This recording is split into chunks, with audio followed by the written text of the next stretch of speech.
माधवपुर नामक गांव में हरिया नाम का एक आदमी रहता था।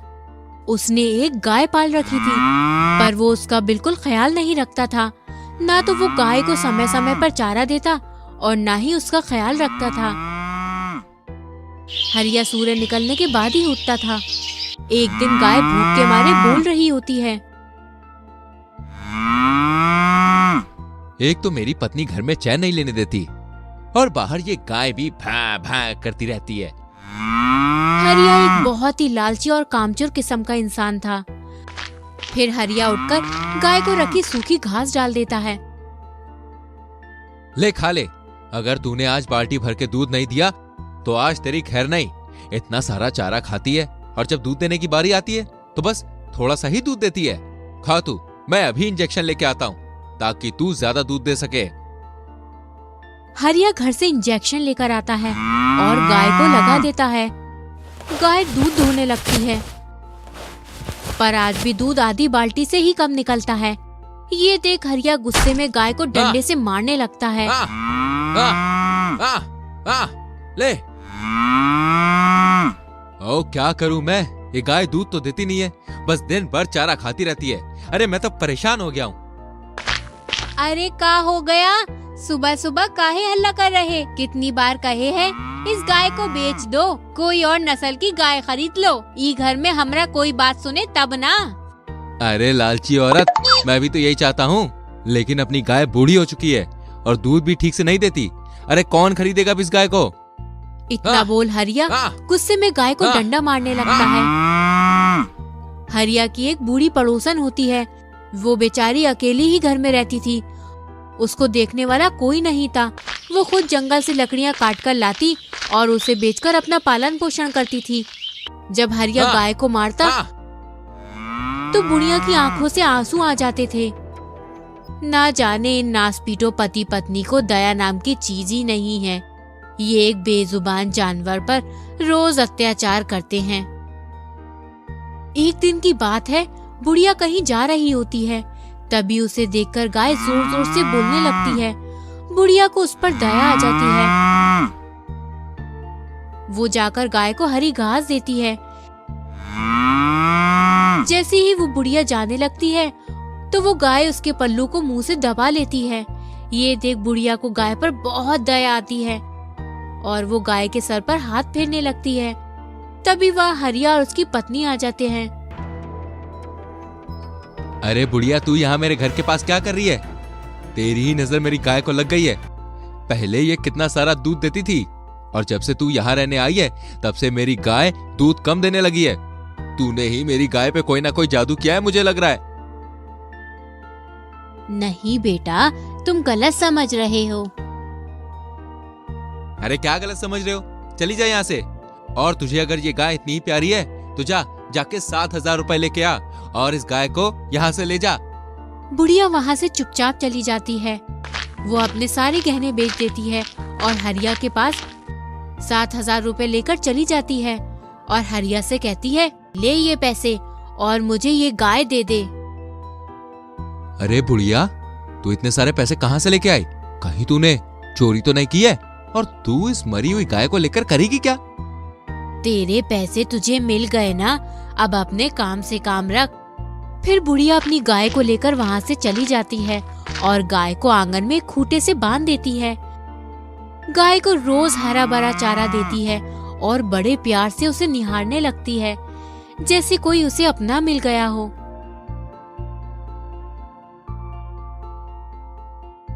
उसके बाद बुढ़िया जंगल में लकड़ियां काटने जाती है। वो लकड़ियां काटते काटते थककर एक जगह पर बैठ जाती है। तभी उसे एक गाय की आवाज सुनाई देती है। बुढ़िया आंखें खोलकर इधर उधर देखने लगती है।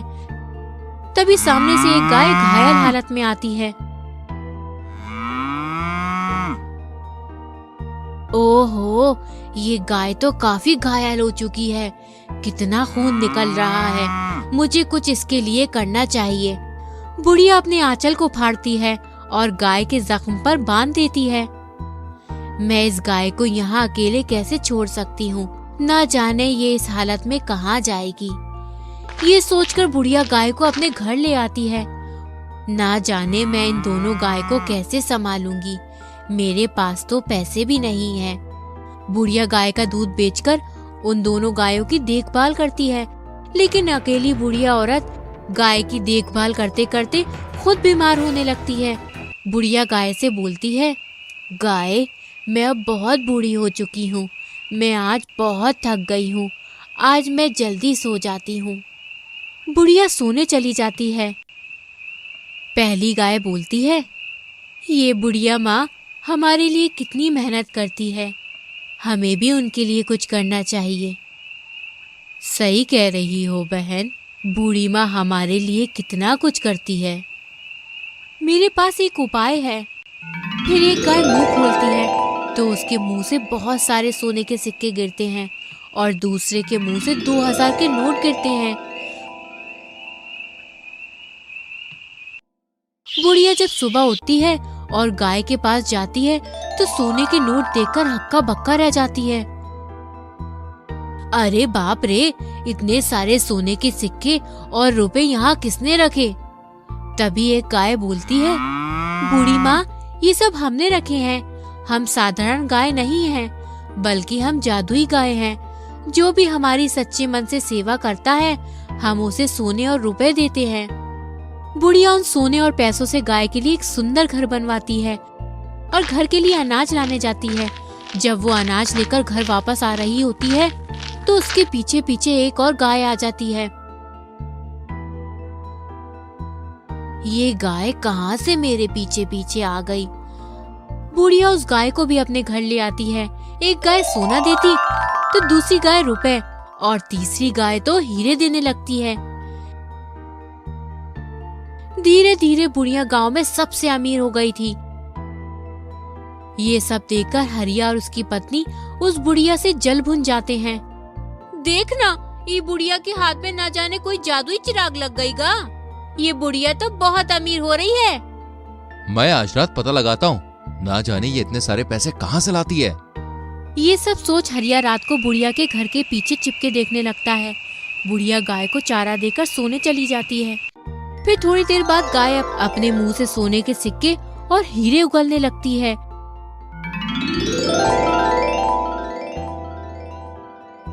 ये देख हरिया के होश उड़ जाते हैं। अरे मैया, ये तो जादुई गाय है। इसके मुंह से तो सोने और रुपयों की बारिश हो रही है। चलो, आज इनमें से एक गाय की मैं चोरी कर लेता हूँ और मैं भी अमीर बन जाऊंगा। और जब हरिया गाय खोलने जाता है तभी गाय हरिया को एक लात मारती है। हरिया दूर जाकर गिर जाता है और उसकी कमर में मोच आ जाती है। ओह, मेरी कमर! अरे ये गाय ने तो मेरी कमर ही तोड़ डाली। कमर में मोच के कारण वह भाग भी नहीं पाता। शोर सुनकर जब बुढ़िया गाय के पास आती है और हरिया को देखकर समझ जाती है कि हरिया उसकी गाय चुराने आया था। ओह, अरे हरिया, इतनी रात को मेरे घर के पास क्या कर रहा है? चोरी करने तो नहीं आया था ना? मुझे माफ कर दीजिए माँ जी, मुझसे गलती हो गई। हमें भी कुछ पैसे दे दीजिए ताकि हम एक अच्छी जिंदगी गुजार सकें। फिर वही बात, बिना मेहनत के कुछ नहीं मिलता बेटा। मेरी जितनी गाय हैं उनकी देखभाल आज से तुम करोगे, फिर मैं तुम्हें पैसे जरूर दूंगी। हरिया बुढ़िया माँ की बात मान जाता है और अपना जीवन खुशी से गुजारने लगता है। अरे उसे कोई रोको, वो मुझे छोड़कर जा रही है। कमला, प्लीज रुक जाओ कमला, मत जाओ मुझे छोड़कर। कमला, तुम कहाँ जा रही हो? मुझे छोड़कर मत जाओ, तुम वापस आ जाओ। बाजार के सभी लोग पागल को देखकर डर जाते हैं। उसके कपड़े फटे हुए होते हैं, उसके बाल बिखरे हुए होते हैं। तभी उसके पीछे एक बूढ़ा आदमी और एक बूढ़ी औरत उसको नाम ले लेकर पुकार रही होती है। रुको बेटा रमेश, रुक जाओ, अब इस बुढ़े बुढ़िया में दौड़ने की ताकत नहीं बची है। अचानक वो पागल व्यक्ति रोने लगता है और फिर बाद में हंसने लगता है और जमीन पर लौटने लगता है। सभी लोग उसे देखकर जोर जोर से हंसने लगते हैं। ये क्या हुआ भाई? देखो जरा इसे। अरे तुम नहीं जानते, ये चंपक चाचा के बेटे हैं। इसे लॉटरी दुल्हन ने पागल बना दिया। रमेश पिछले कुछ महीनों तक बिल्कुल ठीक था।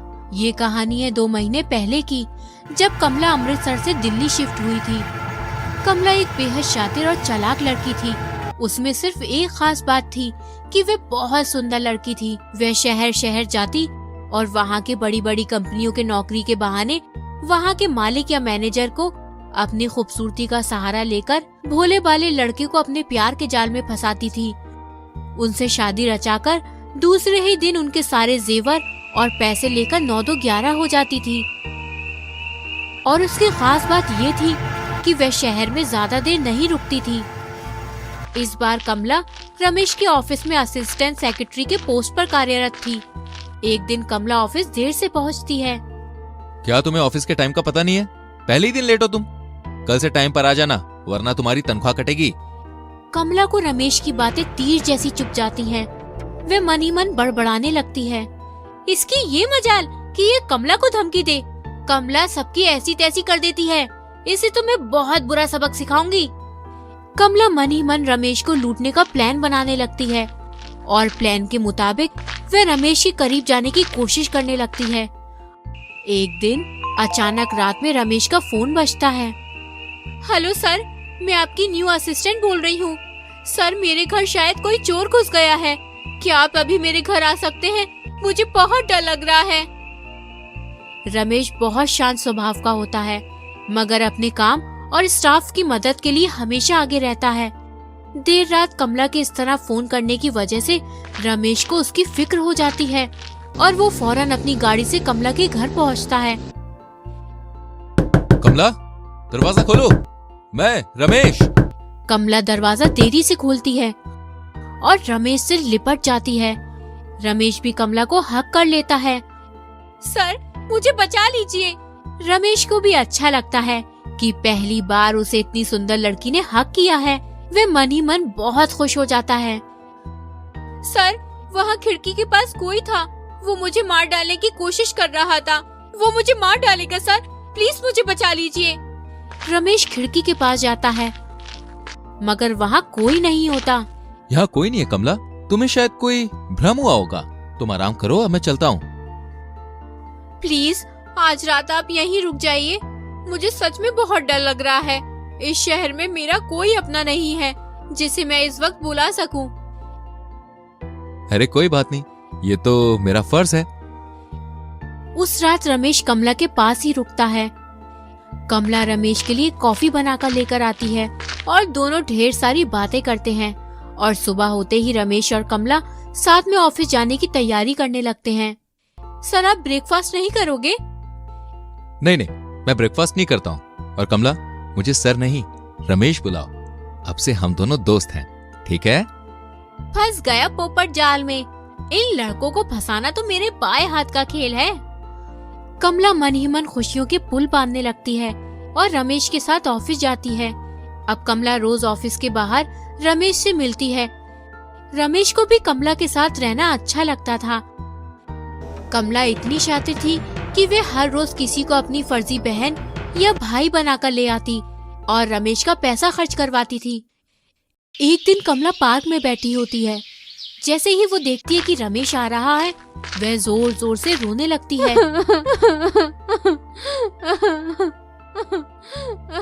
अरे कमला, क्या हुआ? तुम रो क्यों रही हो? क्या बताऊं रमेश, मेरे चाचा को दिल की बीमारी है। उनका ऑपरेशन कराना है। अब मैं इतने सारे पैसे कहाँ से लाऊं?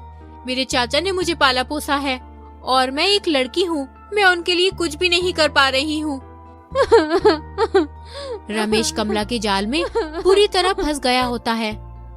अरे यार कमला, तुम भी ना गजब करती हो। तुम्हें मुझे बताना चाहिए था। तुम्हारे चाचा भी तो मेरे चाचा जैसे हैं ना। रमेश कमला के प्यार में इतना पागल हो गया होता है कि कमला जो भी बोलती है वो उसे सच मानकर पैसे दे देता है। एक दिन रमेश कमला से बोलता है, कमला, मुझे तुमसे एक बात करनी थी। हाँ बोलो ना। कमला, मुझे तुमसे प्यार हो गया है। क्या तुम मुझसे शादी करोगी? कमला ये सुनते ही मुस्कुरा जाती है। अरे पोपट कहीं के, यही तो मैं चाह रही थी कि तुम शादी के लिए कब पूछोगे और मैं तुम्हारी तिजोरी कब साफ करूंगी। रमेश उसकी चुप्पी को हाँ समझ लेता है। अगले ही हफ्ते रमेश और कमला शादी के लिए तैयार हो जाते हैं। कमला की तरफ से शादी में उसके घर से कोई नहीं आता। रमेश का इन सभी बातों पर ध्यान ही नहीं जाता। शादी वाली रात अपनी सुहाग रात पर कमला रमेश को दूध में बेहोशी की गोली डालकर बेहोश कर देती है। मैं बहुत खुशकिस्मत हूँ कि मुझे तुम जैसी खूबसूरत पत्नी मिली है। तभी रमेश बेहोश हो जाता है और कमला घर के लॉकर को खोलकर सारे गहने और पैसे लपेटकर दिल्ली स्टेशन के लिए रवाना हो जाती है। रमेश कमला का 5वां शिकार होता है। इससे पहले भी कमला अलग अलग शहरों में अलग अलग लोगों को शादी का झांसा देकर लूट चुकी होती है और पैसे हाथ आते ही शहर छोड़कर भाग जाती है। अब कमला पुणे पहुंचती है और वहां राज नाम के व्यक्ति से मिलती है। राज भी एक प्लेबॉय होता है। इस बार टक्कर बराबरी की होती है। कमला इस बात से अनजान थी। वे दोनों डेट पर जाते हैं। कमला, क्या तुम मेरे साथ एक रात बिता सकती हो? मुझे तुम्हें जानना है। मगर शादी से पहले रात कैसे बिता सकती हूँ मैं? क्यों, तुम्हें मुझ पे भरोसा नहीं है? अरे शादी तो मैं तुमसे ही करूंगा और फिर मेरे इतने बड़े बिजनेस एम्पायर की तुम मालकिन होंगी डार्लिंग। कमला पैसों के लालच में पागल हो जाती है और राज की बात मान लेती है। उस एक रात में कमला की जिंदगी बदल जाती है। कमला को राज से सच्चा प्यार हो जाता है, मगर राज तो कमला को यूज कर रहा होता है। सुबह होते ही राज कमला को कमरे में अकेला छोड़कर भाग जाता है। कमला राज को हर जगह ढूंढने लगती है, मगर वो कहीं नहीं मिलता। राज एक फर्जी लड़का होता है जो कमला को बेवकूफ बना जाता है। मैंने इतने सारे लड़कों को लूटा, उनका दिल तोड़ा, मगर किसी से भी मुझे इतना फर्क नहीं पड़ा। फिर इसके जाने से मुझे तकलीफ क्यों हो रही है? कहीं मुझे राज से सच में प्यार तो नहीं हो गया? उसे समझ आ जाता है कि उसके लिए यही सजा थी। कमला अगले ही दिन दिल्ली रमेश के घर पहुंचती है और उसकी हालत देखकर उससे माफी मांगती है। रमेश कमला को देखते ही बहुत खुश हो जाता है।